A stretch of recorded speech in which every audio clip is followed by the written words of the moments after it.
coisa que eu acho muito interessante entre a relação entre, que basicamente é uma coisa que a gente quer trazer para esse episódio, né? Não é só falar da ficção científica, mas da relação da ficção científica com a ciência em si, né? Que há uma relação de inspiração mútua, né?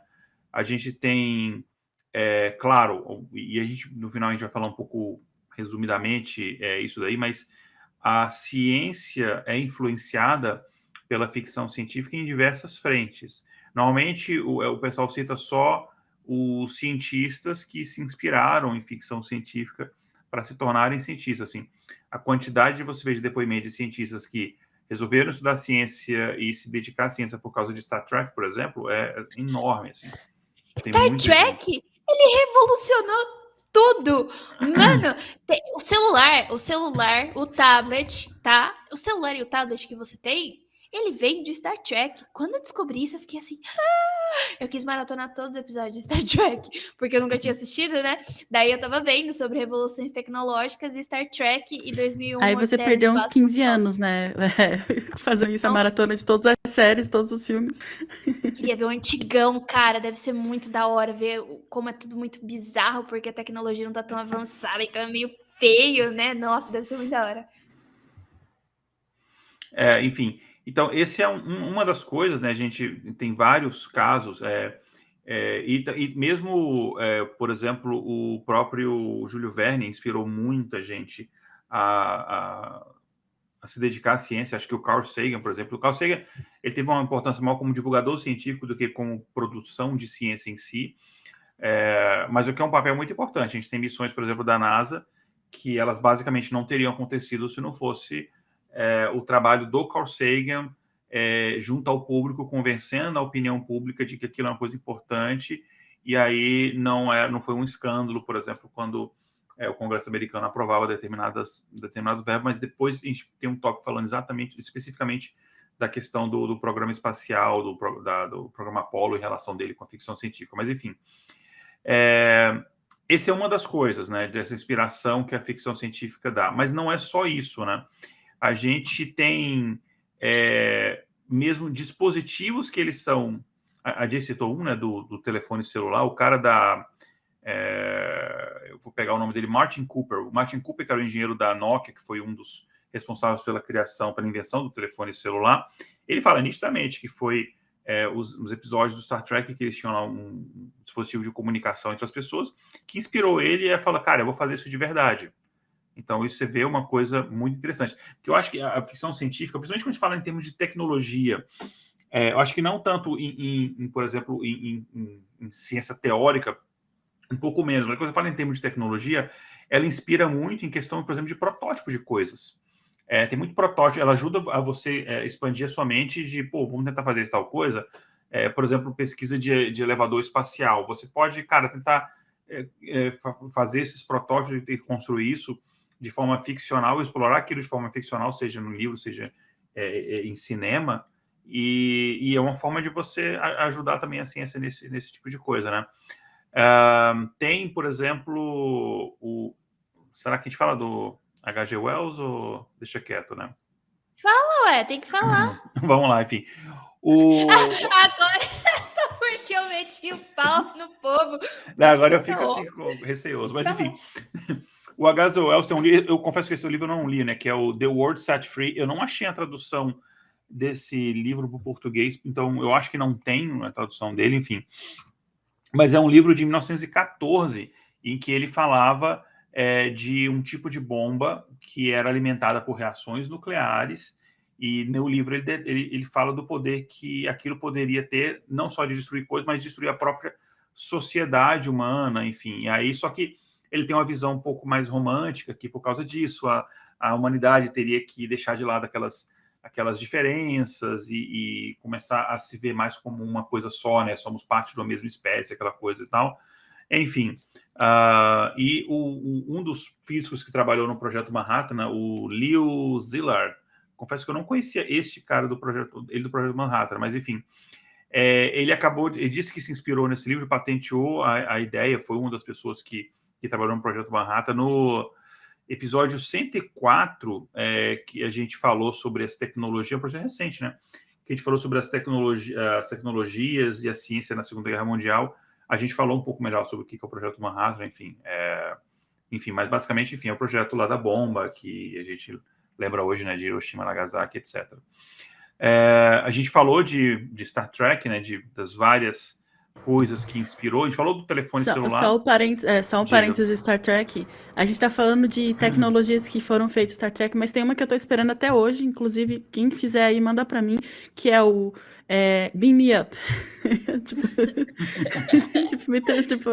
Acho perfeita essa, cara. Você não precisa mais de fazer navezinhas menores para sair da outra nave, não tem que pensar como vai pousar a nave, simplesmente se ela transporta pro chão, entendeu? É só uma coincidência que todos os planetas parecem o mesmo, mas tudo bem.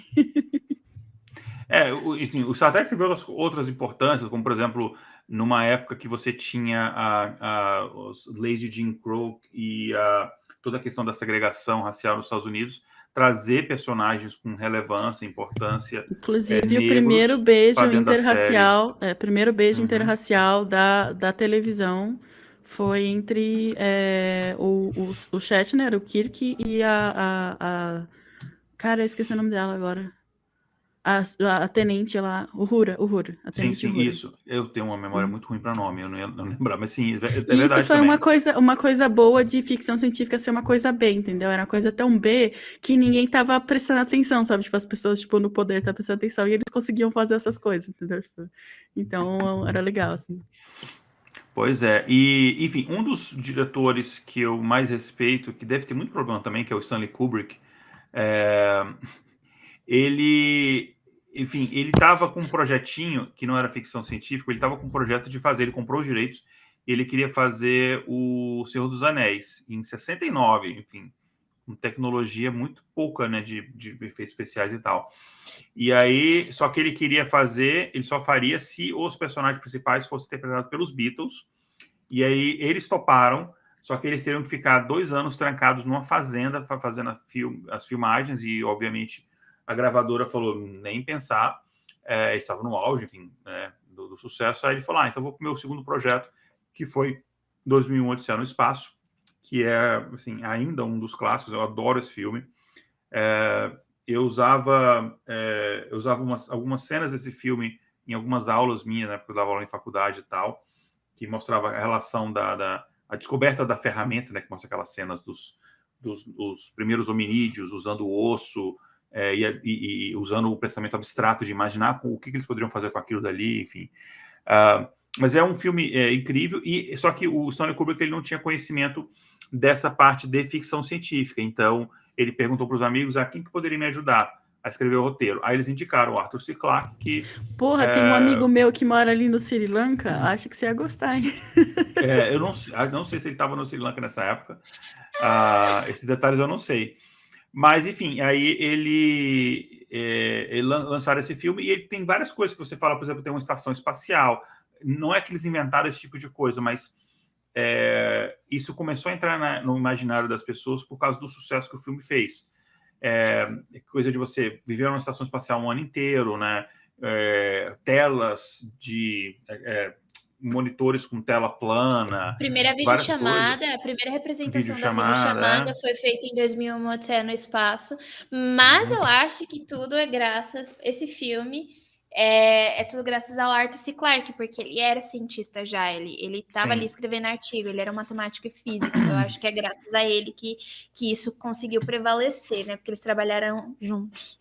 Sim. Inclusive, e esse filme, o Hall era um olho mágico, né?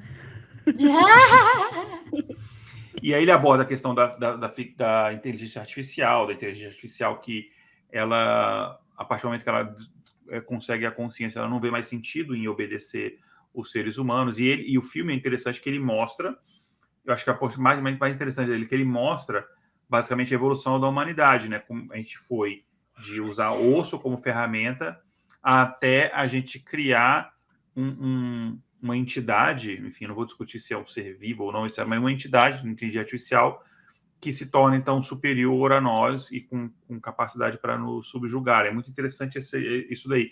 E ele foi lançado em 68, e os efeitos especiais do filme, na verdade, eu acho que eles impressionam até hoje, Mas na São. época, você imagina, em 68, impressionou tanto que um ano depois, quando a Apollo 11 pousou na Lua, muita Não, gente um achava ano que isso depois. não... Então, a história, você está contando a história errada. É tão impressionante que um ano depois ele foi contratado pelo governo dos Estados Unidos para montar Então, é isso que a Coitado. um galera pouso na acha, Lua. né?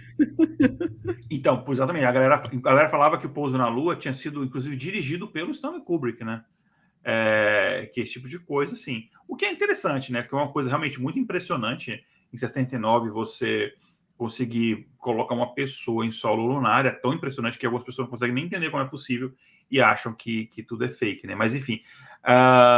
Então, e a gente tem muitas coisas que provavelmente vão surgir na ciência no futuro que a gente está começando a explorar e brincar com esse tipo de coisa e na ficção hoje em dia, né? Você pega, por exemplo, eu não sei se a gente vai chegar um dia a ter uma colônia fixa em Marte ou se a gente vai se destruir antes, mas enfim, eu acho que é uma coisa plausível imaginar que isso vai acontecer no futuro.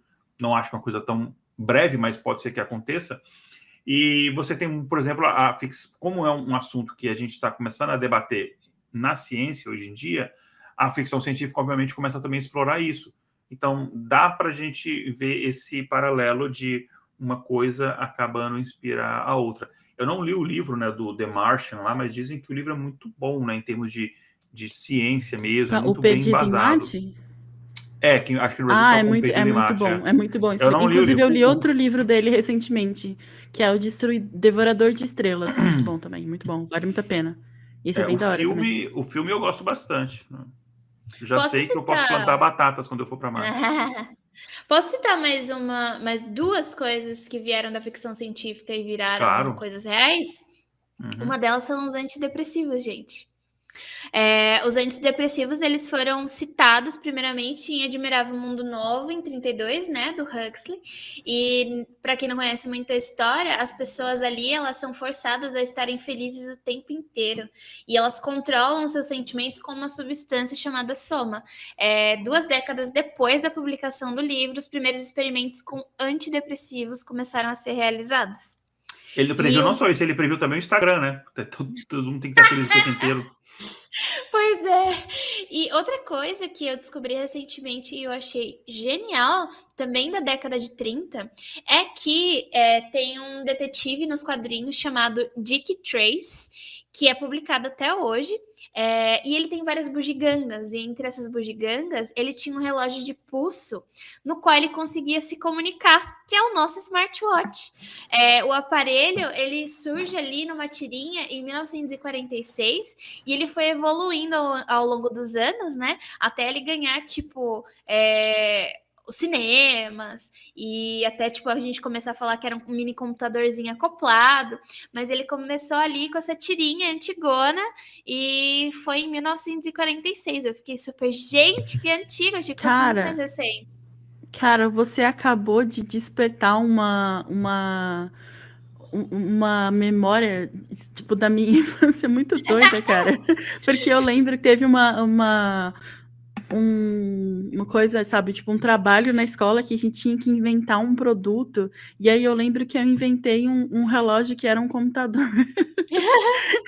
Eu acho que, obviamente, já não era uma ideia, tipo, completamente nova, tipo, Tinha né? que ter patenteado, hein? Com certeza, pois é, mas com certeza já tinha visto em algum canto, mas eu lembro disso, eu lembro de desenhar horrivelmente isso, e, tipo, esse era o meu produto, sabe? Tipo, mas era literalmente isso, um computador, entendeu? Tipo, no relógio.